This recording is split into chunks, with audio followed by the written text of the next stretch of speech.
Howdy, folks. Wanted to talk to you about the Kubey Tityus, I think. I don't know if that's how you say it, but okay, whatever. I wanted to talk to you about the difference between the budget version and the premium version. Now, the budget version in the G10 is fantastic for its price point, and I think the Flame Tiger Stripe premium version is amazing as well. But there are some drawbacks to each model, I guess. And so we can definitely go through those. So first things first, though, let's definitely do a size comparison. Now, these are the same as far as dimension goes, although they look a little bit different. Here it is against the Buck 110, and I also have a Ontario Rat number 1, just to give you a little bit of size comparison there. So that's what we're working with here. It's kind of a beefy little knife. It's fills up the hand well. Actually, you know, even in my extra large hands, it actually feels good in the hand. You can see the blade length there, just about the same as the Ontario Rad number 1 and the Buck 110. So even though it might not look like it here, just because of maybe how the knives are spread out, they're actually fairly comparable. I actually really like the blade shape on this. This drop point is amazing, especially with the finger hole and the fuller. I think that's probably one of my favorite options in a pocket knife is the fuller. I'm not sure why. All kinds of things get caught in it. Dirt. You know, if I'm preparing food, little pieces of food get stuck in it. I don't know. It's just something about the fuller that I really enjoy on a knife blade. It's just kind of my style. Like I mentioned, this knife really fits well in even my extra large hands. It is definitely a 4-finger knife, and that finger groove where the frame lock on this one and the liner lock on the G10 model lines up, I mean, absolutely perfectly with my hand. And because, like I said, that has such a tall profile on the handle, it really fills out my hand, especially if you're pressing down hard into a material. But it works very well, even though it is fairly thin. Here, we'll give it a little bit of comparison here to the Rat number 1 here. So it's quite a bit thinner than the, well, not quite a bit, but it's a little bit thinner than the Rat Model 1 here.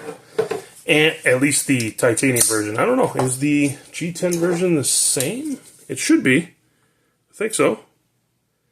Maybe it's not.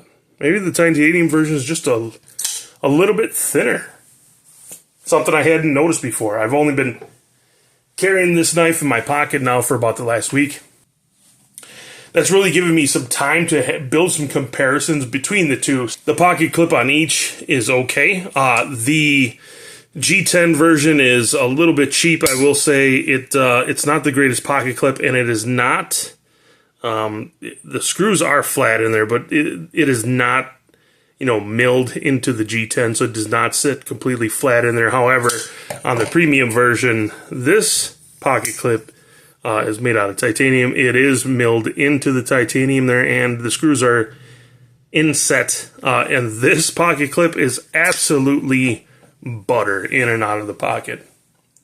You couldn't ask for a better pocket clip on a knife than on this premium Kubey Tityus. This titanium frame lock, it is fantastic in and out of the pocket both. The inexpensive model is, of course, a liner lock here. It works fantastically. And the more expensive premium version is the frame lock. Now, there are some drawbacks to this frame lock, and we're going to talk about it in just a minute. So we'll definitely get there. The action on each of these knives is done very, very well. The G10 is actually, in my opinion, better than the premium version, and it has to do with the frame lock.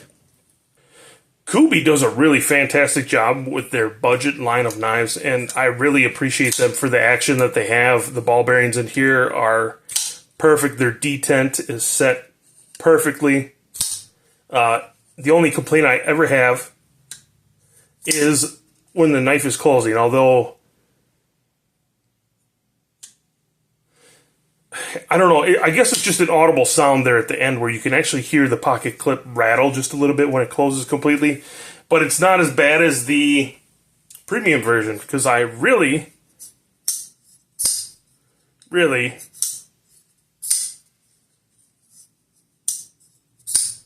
can't stand the sound of that detent ball sliding back and forth on the blade here. I know it's just a little, it's a little insert in here. Oh, you really can't see it from here. Maybe I can if I can get some light on it. See if you can just see that little steel insert that they put in there for the detent ball. It just makes a lot of noise. It makes an incredible amount of noise. Whereas the G10 version, completely quiet, except for that little bit of rattle with the pocket clip there. And that's my only real complaint with the action on here. I also have noticed that while using these knives in the past week, on the budget version, there is no wear on the blade here, but on the premium version, as you can even see here, I think you can kind of see it on camera here, there's a little bit of wear right on the blade. Not on that side, but just on this side, where I think it presses up against the titanium scale.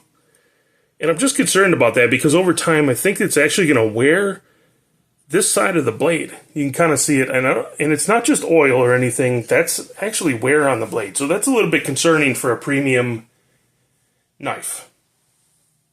One big thing that separates these two is the budget blade is actually a D2 steel, whereas the premium version comes with the 14C28, and definitely not a super steel by any means, but definitely better than the D2, I would say. I have to say that I don't enjoy the frame lock as much, only because in my hand, the flipping options are a little weird. And I'm just going to show you real quick what I mean by that. When I'm using the premium version of this knife, obviously there is some concern about pushing on the frame lock in this direction so that it pushes against the blade and gives a little bit more resistance when that blade opens.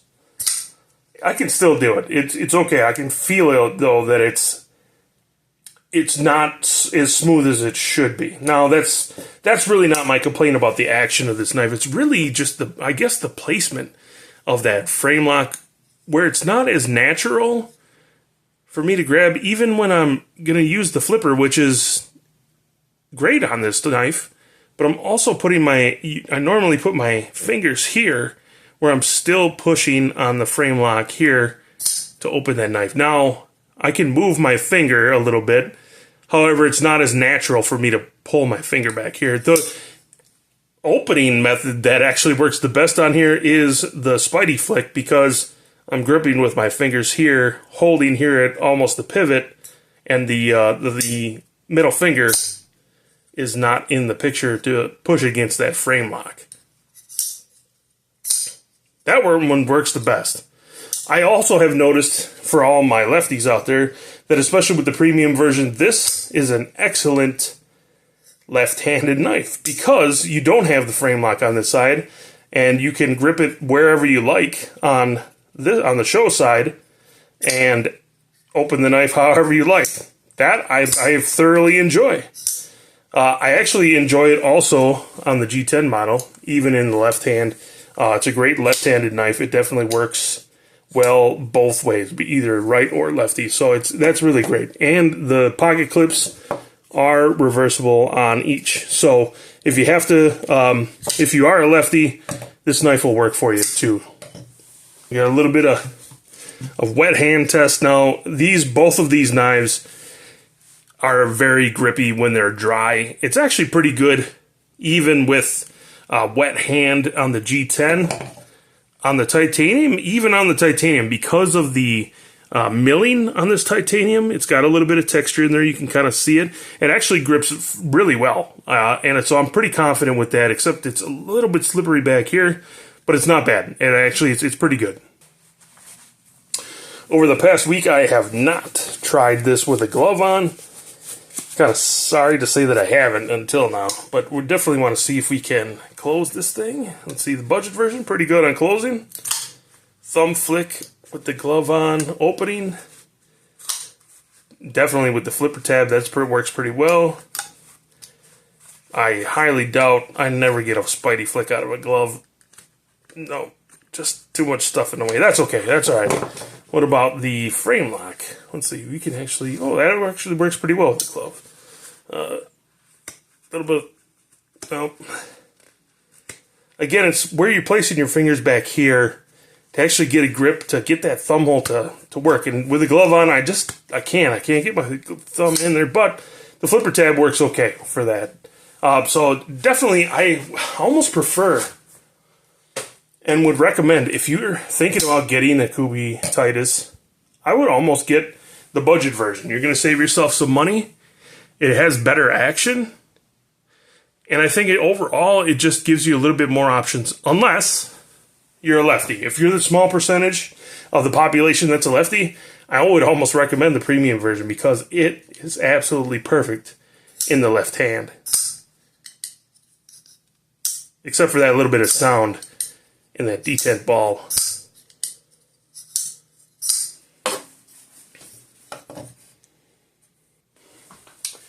So I'd say all in all, I really enjoyed both of these knives. And for different reasons, realistically, I absolutely love the titanium version for the left hand. And I would recommend over the premium version, really, realistically, would be the budget version. Because the action is just so much better on this. It's so much smoother. There's not enough there's not as much sound and tinniness as this sounds because of that small insert inside of there. I do like the ergos. Like I said, it has such a tall profile. It fits very well in the hand, even though it's relatively thin. But I definitely like the knife overall. You can buy either one of these knives on my website, sharponsight.com, for a discount since I have them out of the box and technically they've been used over the week. Or if you need any help with sharpening, you can contact me directly. We'll see you folks in the next one.